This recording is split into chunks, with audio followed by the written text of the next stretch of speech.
Colossus. Looking across the table, Philip Calvo on green-white aggro with the usual suspects. That's why I was going with that. I didn't mean typical. I meant usual. Yeah. So anyway, the usual suspects: Kaiser Soze and everything. Kaiser Soze. He's got. Now this is interesting. Bird Paradise turn 1. There are more than one Garrick. There's more than one Garrick legal in standard right now. Is that not correct? Yeah, that is true. So he just wrote Garrick under Planeswalkers, unless, like, I don't know. I can't, I'm not quite sure about that. Well, we're going to see. Timothy Bagen, turn 1, Gitaxian Probe shows us Thragtusk, Birds of Paradise, Blade Splicer, Restoration Angel, and Wolfear Silverheart. Wolfear Silverheart, a breakout card in block back at Pro Tour Barcelona, and since then has seen a lot of play in these sorts of green-white aggro decks or Naya aggro decks. So, okay, what kind of island is that? That's like one of those really like, awesome islands, right? APAC or something. APAC or Guru, or it's not Guru. Guru has like the little circle kind of. For those of you who are experts on the alternate arts and the various different promos, special cards, do let us know at SCG Live. What kind of island is that? So there's a Blade Splicer off of Cavern of Souls. Brings a little friend with it. Big friend, actually. 3/3 first striking golem. Is 3/3 big? It's big enough. I mean, it's average size. It can take down an elephant. Yeah. Cavern named Angel, by the way. APAC, says Stefan Colson, and David Todd Maddox agrees, as does Eric Klug. Thank you, everybody out there in Twitterland. All right, in for 4, says Philip Calvo. Now, I wonder if Philip has any idea of what Timothy is trying to pull off. If I were Philip, I would just be thinking this. Looks like my opponent's playing Delver. Yep, exactly. I mean, I imagine that's exactly what Timothy wants him to think, you know? Even our director thought the deck was Delver when he just glanced at it, saw Blade Splicer, Restoration Angel, Snapcaster. Oh, it's Delver.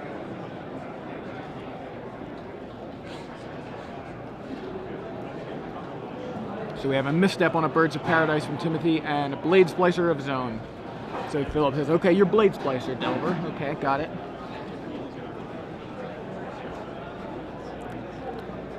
Blade Splicer v. Blade Splicer.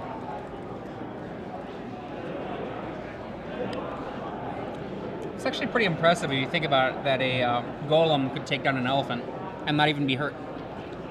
Well, if it's first strike, that's well, what it as is. long as it's got a he handler with it. He snuck up behind it. Yeah, right. He sneaks up behind it. And we see a potential trade here. And no. Well, yes, actually. Yes, true. No, Restoration Angel came in and blinked it to save it. So now we've got Restoration Angel, 2 golems, and a Blade Splicer on Philip's side of the board. Did he attack with the Blade Splicer? Maybe I just brain melted it. No, he attacked with Blade Splicer.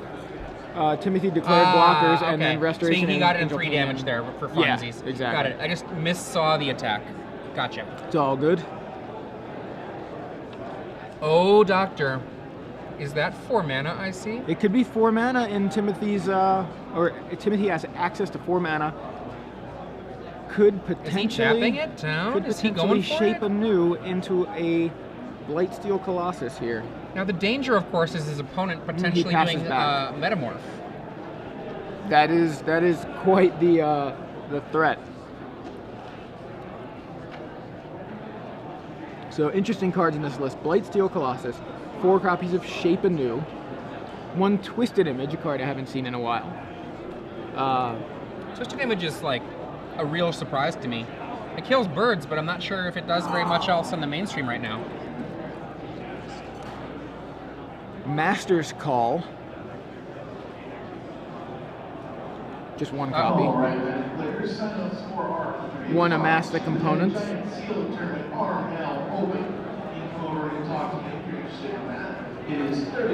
And you see the judge coming on over here. Oh, they're checking on the Garrick situation. Yeah, as we the Garrick noted, situation being, which Garrick is in your deck? You need to tell us. Yeah, he just wrote Garrick under Planeswalkers and did not actually. Are you ribbing me? Yeah, Twisted Image. Our mighty coverage coordinator Glenn Jones is like, it kills Blood Artist, which is true. It does kill Blood Artist. Yeah. I didn't know what he was referring to. Yeah, we were off that topic, and so I'm like, I see this Blood Artist. He's like dancing around. He put on a little clown nose and start honking it at us, So, we can see the frustration here from Philip. Oh, is this a game loss? It is a game loss. Oh wow. Now, a lot of people think that this kind of thing is a harsh penalty.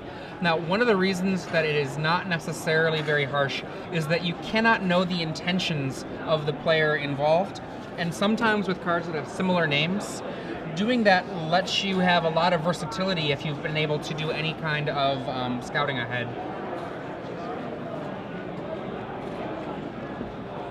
Yeah, one bit of interesting thing is Timothy did not show his the form of his deck here, is that it being a Shape Anew deck. So if Philip didn't already know that it was a Shape Anew deck, for, maybe watching an earlier round or something, Timothy still has that element of surprise. Now, the interesting little sub-game here is, does Timothy think, all right, did Philip see that I'm a Shape Anew deck? Oh, or I don't think enough happened. No, I don't mean there. I mean earlier, like maybe in round 1 or 2. Earlier maybe, in the game. Gotcha. Or round 1, 2, or 3. Maybe he had a crowd around him, as these sorts of decks tend to. These decks do happen. get those crowds, right? Because you're like, somebody's got Blightsteel Colossus on board and on a table. Oh, really? Let's go watch. So right. So if the cat's out of the bag, Timothy may have his sideboard plan. He has like 4 Geist of Saint Traft, a Spectral Flight. He can kind of sideboard into a Delverless Delver deck, and the problem is, does he know whether or not Philip knows? It's a Princess Bride sort of thing. Do you know that I know? Do you think that I think that you know that I have? Yeah. So anyway. Actually, when it comes to the Princess Bride thing, there have been studies that have been done about how far down the rabbit hole you generally should go. Like, on average, you should basically go down the rabbit hole just one fraction of a step further than not going down it at all. Like, you assume, like, let's pretend that strategy 1 is assuming that your opponent knows nothing, and strategy 2 is assuming your opponent knows about strategy 1. You should go at about strategy 1.2, which is to say 20% of the time or so go with the one way, and 80% of the time go with just play it straight up, full power. Let's not mess around, let's just do it. For more on these kinds of things, you can go to your local library and look up game theory studies. Google Scholar is another excellent resource. Exactly, right? Reading rainbow, butterfly in the sky. I can go twice as high. Take a look. Sorry, I love that song. It really brings me back to being like a really little kid. Have you seen Jimmy Fallon perform Reading Rainbow? No, I haven't. He performs Reading Rainbow as Jim Morrison. I have to Google that. Remind me on a break. I will be looking that up. Now, Philip Calvo here has to make sure that what he does.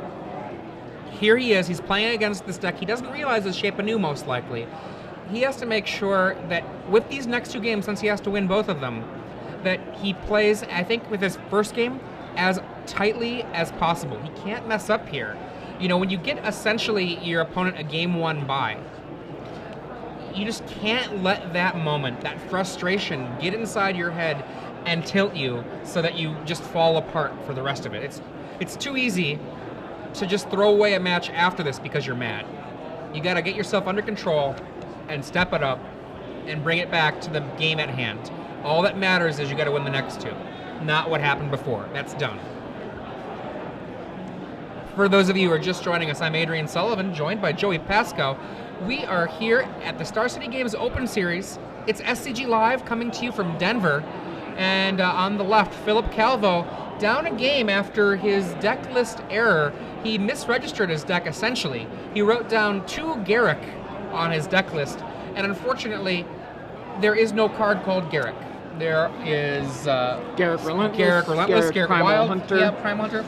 Garrick Wild Speaker, is that gone? It's gone. It's not gone. in standard anymore, but the other 2 were relevant answers, you know, to the question which Garrick is in my deck. So, turn 1 Avacyn's Pilgrim from Philip, turn 1 Ponder from Timothy. And Timothy's still doing a very good impression of Delver, of a Delver deck. I actually think he might be doing a good impression of blue-white mid-range. That's true too, because you did see the Blade Splicer, Yeah. right. He could be blue-white mid-range. And there's another Blade Splicer, but it's on Philip's side of the board, just like last game. Brings the Golem with it, and Timothy untaps his Seachrome Coast. Plays an island. What set is that? Is that a Mirage Island? Can't quite remember. I'm going to take a look at the card database here. Passes back to Philip. Philip plays a Forest. Given what he needs to do, he's starting out pretty well with it. Ajani.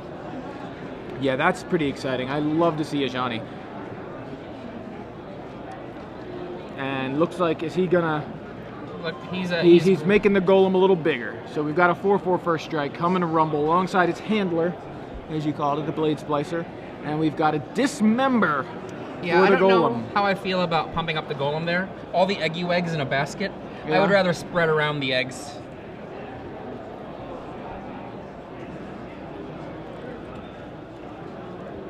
Ajani, though, is still there and ready to cause a ruckus with any number of creatures from here on out. Blade Splicer from Timothy Bagen. Bagen. Untap from Philip Calvo. Philip has Dismembers in the sideboard of his own. He hasn't And- seen very much. He may be expecting like Restoration Angels. He has Oblivion Ring as well. I wouldn't actually be surprised if he boarded in Oblivion Rings. If this is a blue-white mid-range list, then Gideon Jura is a real thing. Sure and is. Tameo can be. Are you a Jura or a Jura? Jura. Gideon Jura. I think I'm kind of a Jura. And we see Blade Splicer facing off. 1, 2, 3, 4. Boom! Shape anew. And Philip says, what is that? How do you like them apples? What does that card do? Looks like we got ourselves a Rita. And That away one's it for Evan. goes. Shape anew on top. Land. You know he's being sloppy with his flips over. Don't be sloppy. That's not how it goes. I love the land choices. That is The a Mirage. lands are like all unique, it looks like. Yeah, that is a Mirage Island. I like that. I haven't seen that one in a while. I have not seen the same art There's yet. Shape anew, and as you can see, it is Boom. essentially polymorph for artifacts. Oh, I hit a Blightsteel Colossus. What luck! Oh. Now, did Philip Calvo bring an Oblivion Ring? Philip's like, please just hit like Mortar Pod or something. No. Timothy's so lucky to hit the Blightsteel Colossus, of course. How lucky.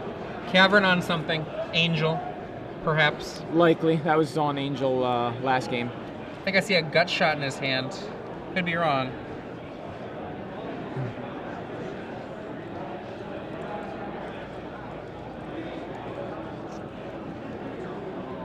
Cavern on Angel, indeed. And Philip, he wants just to win right now, but I don't know that that's going to happen. Okay. So let's pretend he can survive 2 turns. This turn, he's alive. I shouldn't say 2 turns. Let's pretend he can survive next turn. Oh, There's got a shot gut the shot. Blade Splicer. Doesn't matter that he loses the life if he's dealing with a Blightsteel Colossus. Oh, and there's an Inkmoth Nexus. That changes everything. I was saying he might be able to do like pump up one of his guys by 1 and then do a triple block and then but no. Inkmoth Nexus actually adds to the Inkmoth to the math Nexus is here. a real deal. Because what he wants to do is be able to get a swing in here. Right, like he can Ajani the Golem and hit for 8, right? Yeah. And 9 if you include. Okay, so he doesn't decide to do that. Blightsteel chump blocks a Blade Splicer.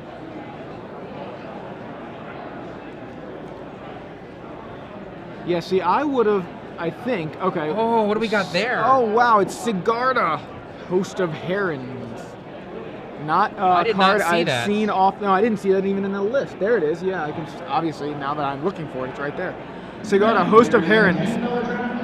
It's 5/5 flying, hex proof, and spells and abilities your opponents control can't cause you to sacrifice permanents. Okay. She gets So- a little bigger. She's a 6/6 now. Ajani is one tick closer to having a ton of cats. Oh, wow. Wow. Timothy Bagen says, Day of Judgment. By the way, Lifesteal Colossus is indestructible. So, yeah, there's that, and I'll also kill you. Shape Anew. Wow. Yeah, it was exciting.